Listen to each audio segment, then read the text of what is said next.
Topic for today's video is group by in pandas. Before starting the video, please subscribe to our channel and press the bell notification icon to never miss out on our videos. Now let's import pandas as PD and read our two data frames, namely df and df1. Now yes, we have our data frames df of 215 rows and 15 columns and df1 with 2133 rows and 11 columns. Now let's answer this question, which says find maximum marks in pre-test and post-test in each region. Now the region we have in the school setting column, namely urban, suburban and rural. So we have these three regions and we will group by school setting column, and we have these three different data set from our data frame of df1. So let's see what we get. So this G has the data frame which is grouped by school setting column. Now you can see we have data frame grouped by object.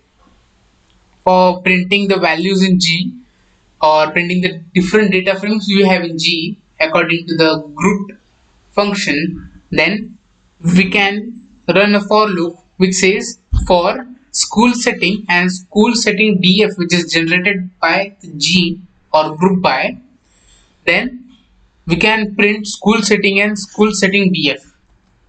Now we have the rural, you can see over here it is first is rural, then we have suburban and then urban. Now if you want any one of those, so we can run the function g.getGroup and pass in the value or the name of the data frame we want. So we want urban, so we have passed urban in .getGroup. Now we have the data frame. Now I'll tell you what exactly happens when we perform group by and then we perform some function on the group by to have more information out of it. So we have our data frame, then we split it into different data frames as we did over here. We splitted our data frame into urban, suburban and rural. Then we apply functions on it like maximum, minimum or describe, or we have many other functions that we can perform.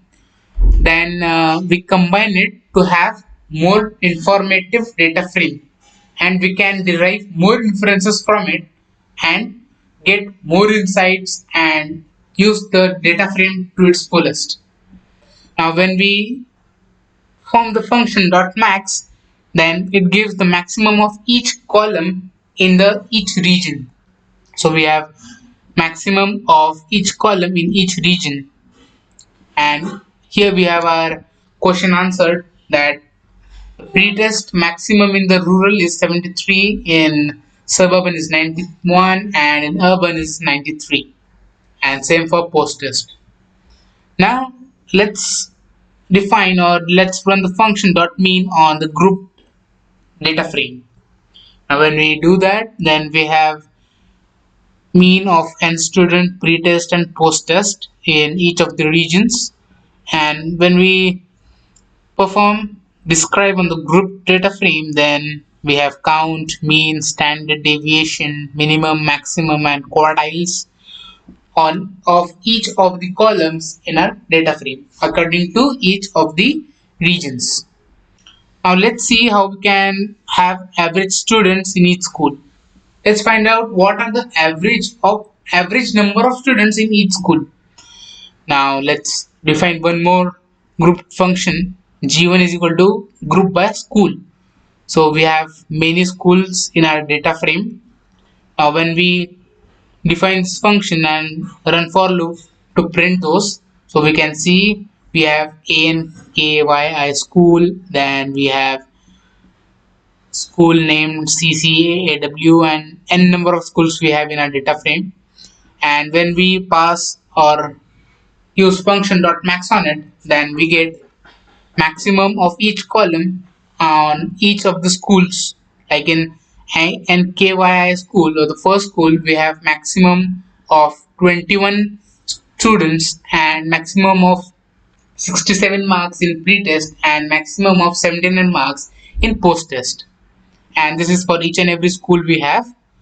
Now if you want to plot graphs according to this, now if you want to make a graph of this all with the numeric values, only numeric values into our plot, and the school names, we can do that with matplotlib function or matplotlib library. Now g1.plot is the function which is provided by matplotlib, and when we run it, we have all the schools and the numeric columns, or the numeric columns as the content into that plots. Now here you can see n student. Oh, now you can see n student is represented by blue, pretest is represented by orange, and post-test is represented by green. And all this is the students' marks, and we have this for each and every school. This is for the first school, this is for the second school, this is for third school, and for each and every school we have. Now if you want to plot the regions and the number of students in each region and the marks of students in each region, then we can perform this function g.plot, and here we have the three columns or the three plots: rural, suburban, and then we have this urban. Now if we have to group by gender on the pretest column, so this says that bring out the column which names pretest and group it by the gender column. So we have our G2 as a grouped object, and it is series. See, this is series group by, because we have only one column and one group by function. So it's a series and not a data frame. Now we will have our series which says female and all the data of the pretest regarding to female, and then of male and all the pretest column over here. Now when we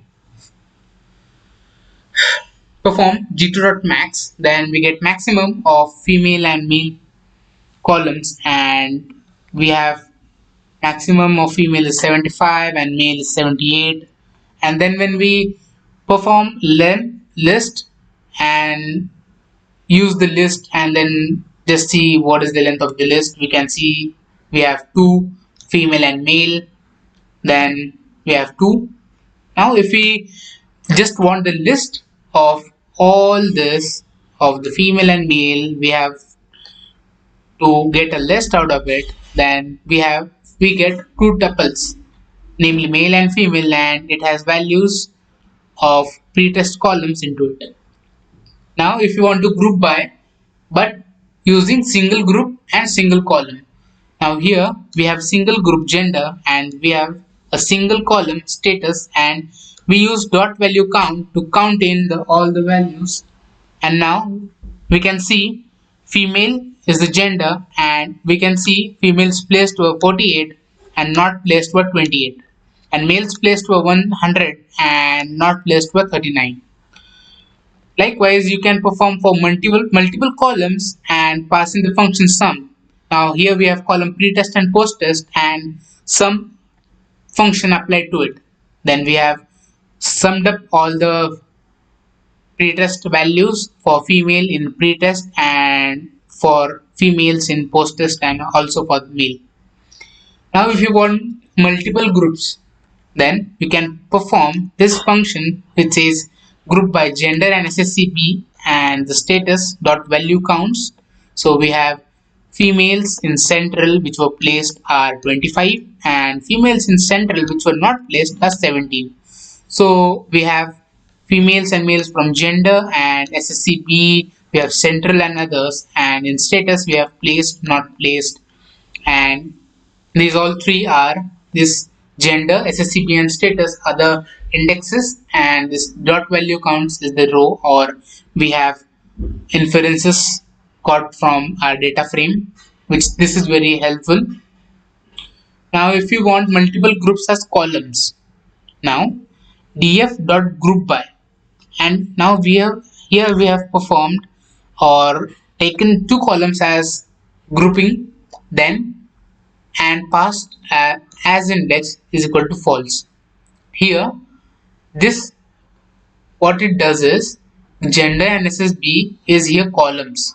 But what if we don't want gender and SSB as columns and we want it as our column names or as just columns and indexes as 0, 1, 2, 3? Then we pass in as index is equal to false and we have the function run on it, and we have column SSCP means percentage, and I have summed it up for male and females in central and others. So we have gender and SSB as non-index and they act as columns, but here these are as indexes and not as columns. And now let's see the last function for today. df.group by gender on SSCP but perform mean as well as sum on the group data frame. So, and for that we use dot aggregate method, and here we can also write maximum, minimum, whichever function we want, but here I have used mean and sum, and we have mean and sum for females and males. So I hope you liked the video and found it very useful. If so, please give the thumbs up, and if you have any doubts, please comment down below and we will get back to your doubts. And thank you for watching the video. Thank you.